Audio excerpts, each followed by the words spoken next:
Baik, Assalamualaikum warahmatullahi wabarakatuh. Salam sejahtera bagi kita semua. Salam Om Swastiastu, Namo Buddhaya, salam kebajikan, Rahayu, Rahayu, Rahayu. Yang kami hormati dan kami muliakan para narasumber yang telah hadir dalam forum akademik seminar Saint Peace Room. Bapak Profesor Dr. Heri Cahyono MSc dari Universitas Negeri Semarang. Lalu saya hormati juga Bapak Profesor Dr. Andes Ismaturopi, MA PhD dari UIN Syarif Hidayatullah Jakarta. Lalu Bapak Profesor Dr. Sains Dr. Andes Haji Muhammad Ahmad Syah, MPD MSc dari Fakultas Ilmu Sosial dan Hukum Universitas Negeri Jakarta. Lalu Ibu Profesor Dr. Endok Mariani, MSc dari Program Studi Pendidikan Geografi Universitas Pendidikan Indonesia. Serta yang kami hormati juga segenap jajaran Panitia Senpisum 2025 dan seluruh para hadirin sekalian. Sebelumnya, perkenalkan, kami dari Program Studi Geografi Fakultas Ilmu Sosial dan Hukum Universitas Negeri Jakarta, yang dimana tim kami terdiri pertama dari saya sendiri selaku perwakilan dalam presenter kali ini, Muhammad Naufal Taman Sartono, bersama rekan-rekan peneliti, Andika Putra Hilami, Adita Tawirasena, Badarudin. Pada kesempatan yang luar biasa ini, merespons tema besar yang pada Seminar Nasional Pendidikan Ilmu Sosial dan Hukum atau Senpisum 2025, yaitu integrasi pendidikan ilmu-ilmu sosial dan hukum untuk mewujudkan inovasi yang berdampak bagi masyarakat multikultural. Kami mempersembahkan aktif bermodal mengenai isu lingkungan yang berdampak vital bagi seluruh lapisan masyarakat, yakni mengenai penggunaan air tanah. Dengan judul penelitian kami adalah identifikasi pola pemanfaatan air tanah di Kota Depok berdasarkan analisis Normalized Difference Vegetation Index atau NDVI menggunakan citra Sentinel-2. Ya. Berdasarkan dari pendahuluan konteks geografi, secara astronomis, Kota Depok itu terletak di wilayah Jabodetabek menjadi kota satelit, di mana memiliki 11 kecamatan yang memiliki juga beberapa tekanan. Pertama dari urbanisasi yang cepat, alih fungsi lahan, ancaman ketersediaan air, yang di mana data dari BPS Kota Depok tahun 2025, kebutuhan air di Kota Depok itu mencapai 19.660.211 meter kubik konsumsi PDAM. Namun sekitar 80,6%-nya masyarakat di Kota Depok ini belum terlayani PDAM dan masih bergantung pada sumur bor atau air tanah. Adapun faktor yang berkaitan dengan SDGs, kita mengambil dalam hal ini yaitu untuk penyelesaian masalah adalah SDG nomor 6, air bersih dan sanitasi layak, di mana berguna untuk nanti kami adakan analisis menjaga ketersediaan air, tanah vital, air bersih dan bagi semuanya. Lalu SDG 11, kota dan pemukiman berkelanjutan, di mana dalam sebuah kota itu pengelolaan air tanah diperlukan untuk menciptakan kota yang tangguh dan layak huni, sehingga tidak adanya eksploitasi air tanah yang nantinya akan merugikan, entah dari faktor lingkungan maupun nanti faktor secara antropogenik. Tujuan penelitian kami ini terdiri 3 poin. Pertama adalah mengidentifikasi pola spasial pemanfaatan air tanah di Kota Depok menggunakan pendekatan analisis NDVI, lalu menganalisis korelasi antara alih fungsi lahan atau tutupan lahan dengan tingkat eksploitasi air tanah, pemetaan zona kritis area dengan tingkat penggunaan air tanah rendah, sedang, dan tinggi sebagai dasar perencanaan tata ruang. Adapun untuk metode yang digunakan, kami memasang desain NDVI, Normalized Difference Vegetation Index, yang dimana kami gabungkan juga dengan penelitian kuantitatif deskriptif, jadi antara nilai NDVI untuk pemanfaatan air tanah dan juga dengan tutupan lahan.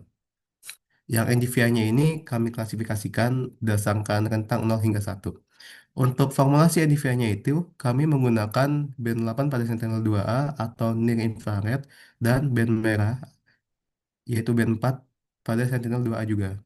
Sehingga nanti akan menunjukkan beberapa rentang seperti kelas tinggi, sedang, dan rendah, yang dimana masing-masingnya itu seperti yang tinggi mewakili vegetasi yang sangat rapat, sedang itu mewakili vegetasi yang cukup seperti padang rumput, semak belukar, dan rendah mewakili lahan terbuka, tanah gandus, tanah gundul, maaf, dan bebatuan atau vegetasi yang sangat jarang.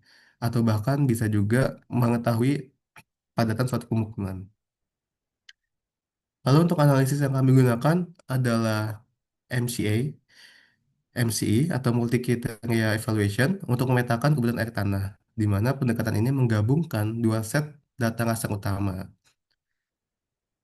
Tahapannya meliputi pertama untuk reklasifikasi tutupan lahan secara global, lalu reklasifikasi nilai NDVI, lalu kami menggabungkan kedua peta, lalu terakhir adalah mengidentifikasi prioritas kebutuhan air tanah di Kota Depok sebagai zona kritis. Kebutuhan datanya kami membutuhkan Sentinel-2A, kami menggunakan batas administrasi, lalu kami juga menggunakan tutupan lahan sini dan kedapatan vegetasi itu meter 10 meter sehingga itu memberikan data yang lebih range metode klasifikasinya work classification, maximum likelihood, tapi juga menggunakan overlay atau menggunakan overlay intersect.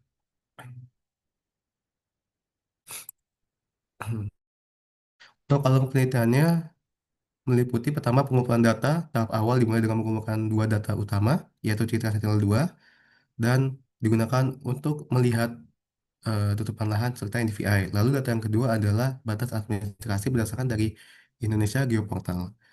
Pengolahan data awal dilakukan dengan clipping citra dan penyusunan data spasial, sehingga nanti akan didapatkan dua data berdasarkan data yang sudah diolah, pertama analisis tutupan lahan, lalu analisis vegetasi NDVI.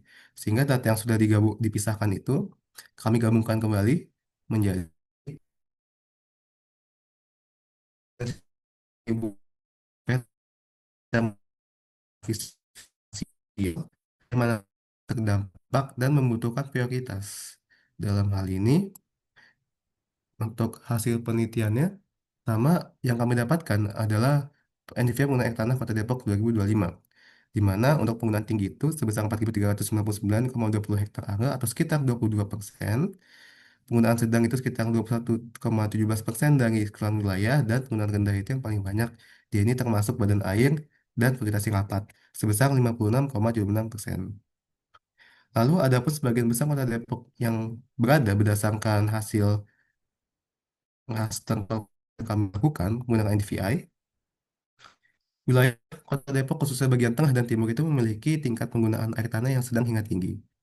Ini terlihat pada peta, di mana di Kecamatan Cimanggis, Sukmanjaya, Pancoran Mas, dan Beji itu memiliki konsentrasi yang cukup banyak dibanding dengan kecamatan lainnya. Lalu selanjutnya ada hasil supervise penggunaan lahan Kota Depok sekitar 63,3%. Lalu wilayah di konsentrasi lahan terbangun yang paling masif dan padat. Ini terlihat juga dari Kecamatan Beji, Sukanjaya, Pancoran Mas, dan Cimanggis yang mengindikasikan urbanisasi yang sangat padat dan intensif, sangat intensif juga, di mana pemukiman dan infrastruktur telah menggantikan fungsi alami lahan. Selain itu, di wilayah Cinere dan Limo di bagian utara menunjukkan tingkat kepadatan yang sangat tinggi juga.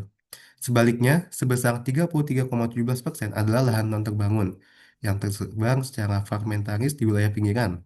Area yang masih memiliki lahan non terbangun yang cukup signifikan terlihat di Kecamatan Tapos.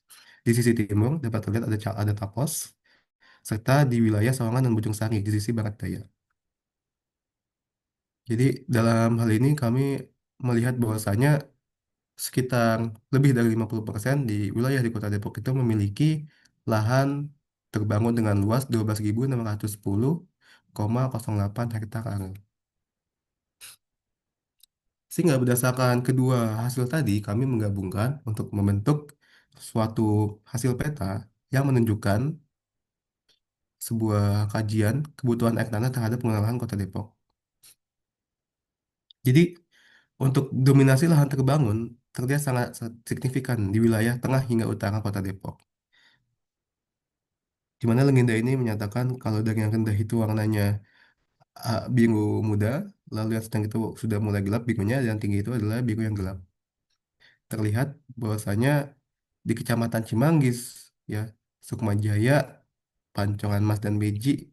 Area tersebut memiliki tingkat eksploitasi yang tanah yang tinggi, mencapai kurang lebih 4.123,17 hektar angus secara total untuk kategori tinggi. Sebaliknya, dominasi lahan yang terbangun atau area dengan tutupan vegetasi yang lebih rapat tersebar di wilayah pinggiran kota. Wilayah ini terlihat dominan di bagian timur, khususnya Kecamatan Tapos, serta di bagian barat daya yang meliputi Kecamatan Sawangan, Bojong dan Cipayung. Jadi, hal ini menunjukkan bahwasanya di area-area pinggiran, fungsi resapan air masih relatif terjaga dibandingkan pusat kota yang telah mengalami saturasi lahan terbangun. Karena seperti yang kita tahu juga, di wilayah BJ Sukmanya Cimanggis dan Pecongwas itu memang banyak kegiatan ekonomi yang ada di Kota Depok. Ini berdasarkan hasil multi kriteria evaluation. Sehingga dari hasil ini kami dapat menyimpulkan beberapa poin. Pertama, dominasi lahan terbangun sebagai pusat konsumsi sekitar 63,3% dari total wilayah Kota Depok dengan luas penggunaan tinggi teridentifikasi seluas 4.173,17 hektar are serta penggunaan sedang teridentifikasi seluas 3.653,61 hektar are. Lalu, integrasi analisis spasial untuk mitigasi krisis air secara spesifik menghubungkan urban sprawl atau pola acak pembangunan kota dengan krisis air tanah, yang dimana dapat memberikan bukti secara empiris area dengan alih fungsi lahan masif seperti Kecamatan Cimanggis, Sukmajaya, Pancoran Mas, dan Meji dapat menjadi prioritas utama untuk intervensi kebijakan tata ruang air. Adapun dampak konversi lahan ini menjadi permukaan kedap air mengurangi infiltrasi air hujan yang masuk ke dalam tanah, serta mendorong eksploitasi air tanah yang berlebihan. Ini untuk referensi yang kami gunakan. Sekian, saya ucapkan terima kasih. Saya sebagai perwakilan izin untuk diri, apabila ada kesalahan kata, mohon dimaafkan. Wabillahi taufiq wal hidayah. Wassalamualaikum warahmatullahi wabarakatuh.